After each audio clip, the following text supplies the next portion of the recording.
Hi all, welcome to another session on film studies on KU Padasala. In this session, we'll be talking about the language of cinema, cracking the code, film as a language of visual science. Ever wondered why we see the necker cube from the top or bottom? Or why some see the old woman while others see the young girl? It's not just our eyes, it's our brains at work. The same image can mean different things to different people. We know that even infants understand images before they master language. Cats watch TV without understanding words, but there is more to visual literacy than meets the eye. Let's test your visual literacy with the ambiguous trident. If it confuses you, don't worry. It is a sign of a visual education. We read images both consciously and unconsciously. We are not just seeing images, we are reading them. And it is a skill we develop. Our eyes, our culture, and our mind all play a role in interpreting visual science. Film is not a traditional language, but it is akin to a language. It is a language of images. When you watch a film, you are understanding this visual dialect. It's a code, and once you learn it, you will see films in a new light. Now, film is a language, but it is not composed of neat, structured units like words or sentences. It's a dynamic continuum of meaning, and understanding it goes beyond simple comparisons to spoken or written languages. When we read a word like rose, our individual interpretations can vary widely. But in film, we all see the same rose. The power of cinema lies in its ability to present a single image in infinite ways. The filmmaker's choice is limitless. In literature, you imagine the world. In film, it is presented to you. Films doesn't suggest. It states. Learning to read images is vital because observers can harness the power of this medium. The better you read, the more you understand, the more control you have over what you see. Early film theorists compared shots to words, scenes to sentences, and sequences to paragraphs. But film doesn't neatly fit into these divisions. The smallest unit of meaning in a film is a complex interplay of visual and sound. A shot can be a sentence, but it can also change within itself. The camera's movement, scene transitions, and internal dynamics blur the lines between discrete units. So remember, film is intelligent precisely because it's not limited by rigid structures. It is a language that doesn't rely on words, but on the visual journey it takes you on. Understanding film means embracing the complexity and continuous flow of its storytelling. Films communicate meaning through two distinct yet intertwined modes: denotative and connotative. Denotation is straightforward. It's what you see is what you get. A film image has a denotative meaning, just like a written language. The great power of film lies in its ability to convey precise knowledge about physical realities. It captures a close approximation of reality, making it an unrivaled medium for this purpose. Written or spoken language excels in dealing with world of ideas and abstractions. Its real strength lies in connotation, the wealth of meaning attached to words beyond their denotation. Film possesses a strong denotative quality, yet it can also convey connotative meanings. In addition to the general connotations, like a rose symbolizing love, film offers unique cinematic connotations. Filmmakers make specific choices when capturing an image. The angle, camera movement, color, focus, and more add layers of connotative meaning. Film's precision in this regard surpasses the capacity of literature. Like literature, film relies on two axes of meaning: paradigmatic and syntagmatic. Paradigmatic connotation compares one shot to potential alternatives, while syntagmatic connotation depends on the relationship between shots in a sequence. Now, editing is also a cinematic tool. Editing is a crucial aspect of film, offering a distinct cinematic quality. While literature focuses on how to express ideas, film delves deeply into how to present what is seen. Film, unlike spoken language, is a one-way communication. It can be an art form in even the most utilitarian scenarios. Connotation adds depth to even the simplest cinematic statements. It's like the old comedy where two philosophers greet each other. One philosopher says to the other person, "Good morning," and then the other philosopher wonders, what did he really mean? So language, in a way, has these conundrums. In spoken language, a simple greeting is just that. But in film, it's a legitimate question to ask, I wonder what that meant. Film's language demands interpretation. So whether it's denotation or connotation, film is a rich, complex language that we are continuously decoding. Every frame and sequence tells a unique story. Decoding film semiotics.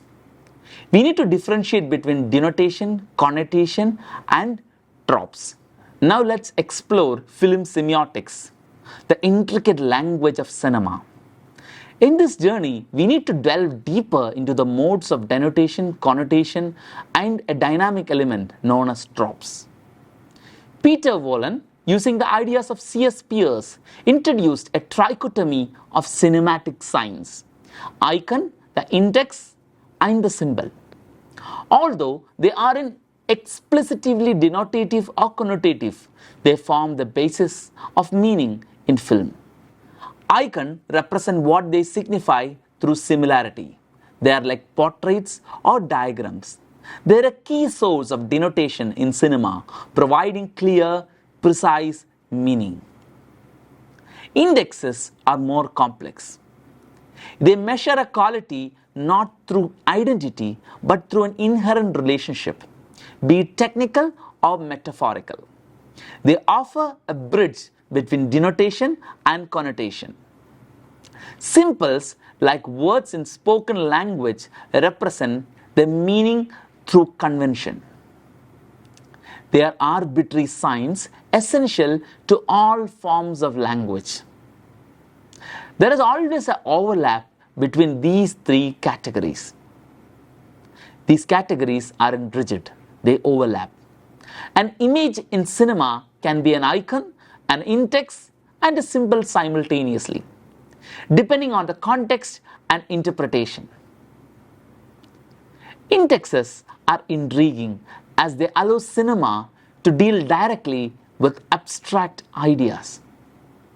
They provide concrete representations and measurements of concepts that might otherwise be challenging to depict. In film, metaphors based on literature can be challenging to execute effectively. However, indexes allow cinema to create unique metaphors that leverage the medium's intrinsic characteristics. The line between denotation and connotation is fluid. Connotations can become denotations when their meanings are universally accepted. Understanding this continuum is key to comprehending cinema. Masters like Alfred Hitchcock achieved critical and popular success not just through their choice of subjects but by mastering the cinematic choices, how to shoot and present scenes. Their intelligent decisions captivate both literate and less literate audiences. The cinematic trope. Now let's introduce the trope, the dynamic element that connects denotation and connotation. In film, tropes are logical twists that change the relationship between the signifier and the signified. Film has a power to reproduce tropes. Films can reproduce the tropes of other arts, making it an incredibly versatile medium. It also has its own set of unique tropes that give it a dynamic narrative power. Tropes breathe life into static denotative meaning. They expand the possibilities, making the image alive with connotative, indexical, paradigmatic, syntagmatic, metaphorical, metonymical, and synecdochic richness. Film semiotics keep evolving. The film semiotic system is far from fixed. It is an evolving field that helps us understand the intricate language of cinema. There is more to discover, analyze, and explore. We should remember that cinema's power lies in its intricate web of signs and meanings. It is a language in perpetual motion, waiting for you to decode its mysteries. Now let's look at Hollywood grammar of cinema. Unlike written language, film syntax isn't etched in stone, but a lively dance of rules that filmmakers discovered to be both workable and downright handy. The syntax of film can often be quirky or strange. In linguistic systems, syntax is all about linear construction. However, in the enchanting world of film, syntax extends its arms to both time and space. Mise-en-scene, our spatial storyteller, and montage, our temporal maestro, engage in a dance that has fueled film aesthetics since the Lumieres and Méliès ignited the cinematic spark. Spatial means space and temporal means time. So mise-en-scene and montage, often understood as realism versus expressionism, these partners in cinematic crime defy easy categorization. Jean-Luc Godard, our French philosopher of film, unraveled the complexities, declared that mise-en-scene and montage are two peas in a pod, both principles of organization that play in the realms of time and space. So how did Godard achieve this cinematic synthesis? In mid-50s, Godard threw a cinematic curveball, divesting mise-en-scene and montage of their ethical and aesthetic tags. For Godard, these weren't rivals but allies working hand in hand to unravel the psychological realities that transcend the physical. Mise-en-scene can be as expressive as its counterpart, montage, when filmmakers wield it to distort reality. Hitchcock, the master of suspenses, manipulated mise-en-scene in the infamous Psycho shower scene, proving that spatial composition could be just as spine-tingling as a swift montage. The perceptual twist.